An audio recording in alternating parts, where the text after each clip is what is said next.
இன்றைய தியானம்.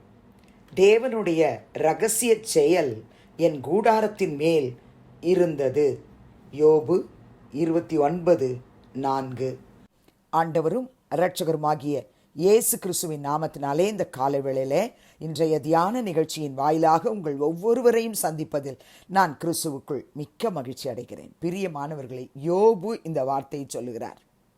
உண்மையாகவே இந்த யோபு 29ஆம் அதிகாரம் முழுவதும் வாசிக்கும் பொழுது அவருடைய இருதயத்தின் ஆழத்திலிருந்து கர்த்தர் அவரோடு கூட இருந்து அவரை எப்படி ஆசீர்வதித்தார், சர்வ வல்லவர் எப்படி அவருக்கு வேண்டிய எல்லா ஆசீர்வாதங்களை கொடுத்து அவரை வழி நடத்தினார், அவர் எப்படி வாழ்ந்தார் அப்படிங்கிறத குறித்து தெளிவாக அவர் எழுதிட்டு வர்றார். பிரியமானவர்களே, 3ஆம் வசனத்தில் கர்த்தருடைய தீபம் என் தலையின் மேலே பிரகாசித்ததுன்னு சொல்கிறார். அவர் அருளின வெளிச்சத்தினால் இருளை கடந்து போனேன் அப்படின்னு யோபு சொல்கிறார். தேவனுடைய இரகசிய செயல் என் கூடாரத்தின் மேல் இருந்தது. என்ன இரகசிய செயல்? அநேக காரியங்கள் உண்டு பிரியமானே. ஆனால் எனக்கு இந்த நாளில் நம்ம தியானிக்கும்படிக்கு கர்த்தர் உணர்த்தினது என்னன்னா, கர்த்தர் ஒரு மனுஷனையும் அவன் வீட்டையும் அவனுக்கு உண்டான எல்லாவற்றையும் சுற்றி வேலி அடைக்கிறதா மிகப்பெரிய ஒரு ஆசீர்வாதம்.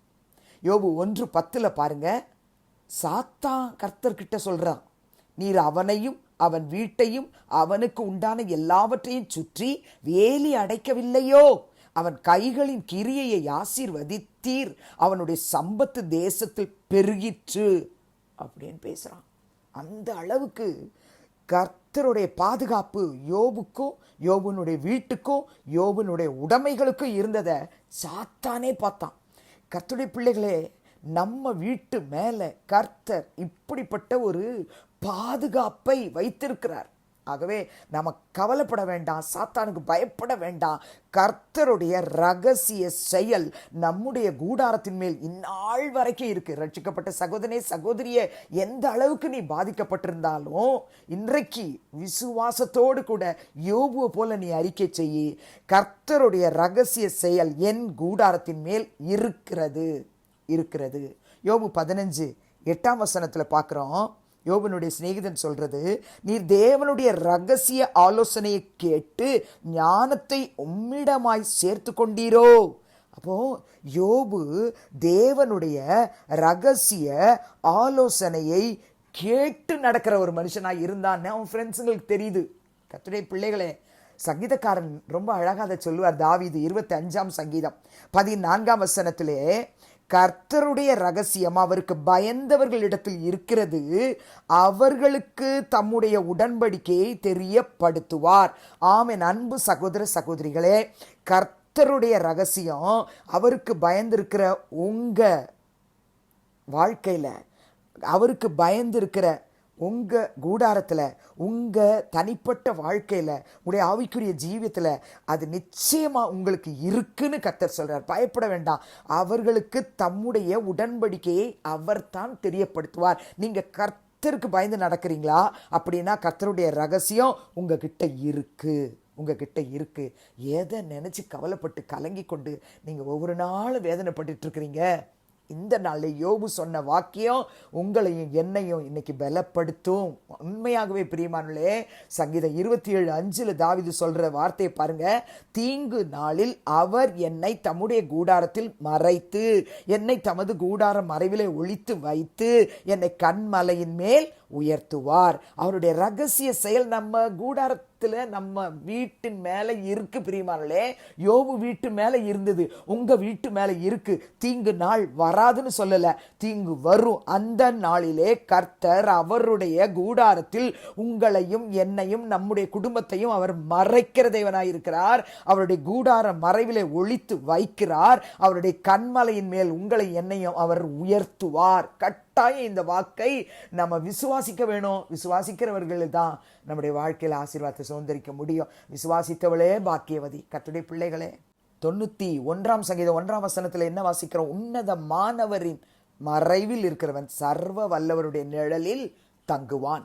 எனக்கு ஒரு மறைவிடம், எனக்கு ஒரு நிழல், எனக்கு ஒரு தேவனுடைய பாதுகாப்பு இருக்கு. அவருடைய மறைவில் நான் இருக்கிறேன். அவருடைய ரகசிய செயல் என் கூடாரத்தின் மேலே இருக்கு, என் வீட்டை சுற்றிலும் இருக்கு, என் தனிப்பட்ட வாழ்க்கையில் இருக்கு. கர்த்தருடைய பிள்ளைகளே, ஊழியர்களுக்கு, விசுவாச மக்களுக்கு, கர்த்தரை நேசிக்கிற பிள்ளைகளுக்கு அவருடைய நிழல் இருக்கு பிரியமானவர்களே. அந்த நிழலுக்குள்ள, சர்வ வல்லவருடைய நிழலுக்குள்ள நீங்களும் நானும் போய் அடைக்கலமாய் புகுந்து கொள்வோம்.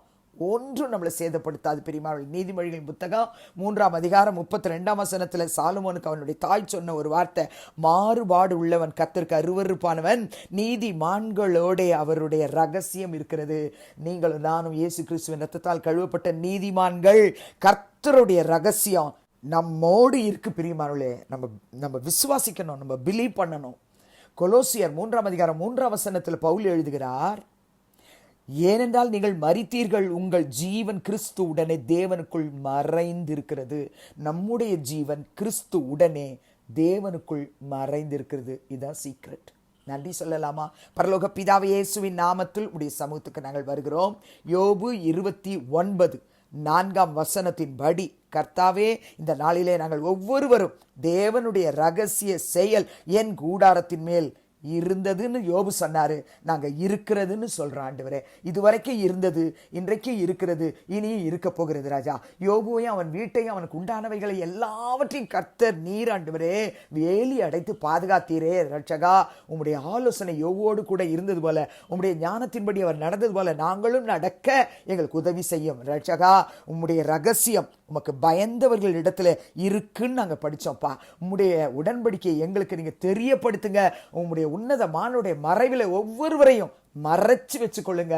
சர்வ வல்லவருடைய நிழலிலே ஒவ்வொருவரும் தங்கி இளைப்பாறுவார்களாக. நீதிமான்களோட அவருடைய ரகசியம் இருக்குன்னு சொல்லி நாங்கள் தியானிச்சோமே. ஒவ்வொருவரோடும் உங்களுடைய ரகசியம் இருக்கட்டும். எல்லாவற்றை காட்டிலும் அப்போஸ்தலனாகிய பவுல் சொன்ன அந்த வார்த்தையின்படி கர்த்தாவே, எங்கள் ஜீவன் கிறிஸ்து உடனே தேவனுக்குள் மறைந்து இருக்கிறது என்று சொல்லி நாங்கள் அறிக்கையிடுகிறோம் ரட்சகா. ஒவ்வொரு பிள்ளைகளையும் உம்முடைய மறைவிலே வைத்துக் கொள்ளுங்க, பாதுகாத்துக் கொள்ளுங்க. இயேசுவின் நாமத்தில் ஜெபிக்கிறோம் பிதாவே, ஆமென். கிறிஸ்துவுக்குள் பிரியமானவர்களே, இந்த நாளிலே கர்த்தர் தாமே உங்களோடு கூட இருப்பாராக, உங்களை ஆசீர்வதிப்பாராக, உங்களை நடத்துவாராக. ஆமென்.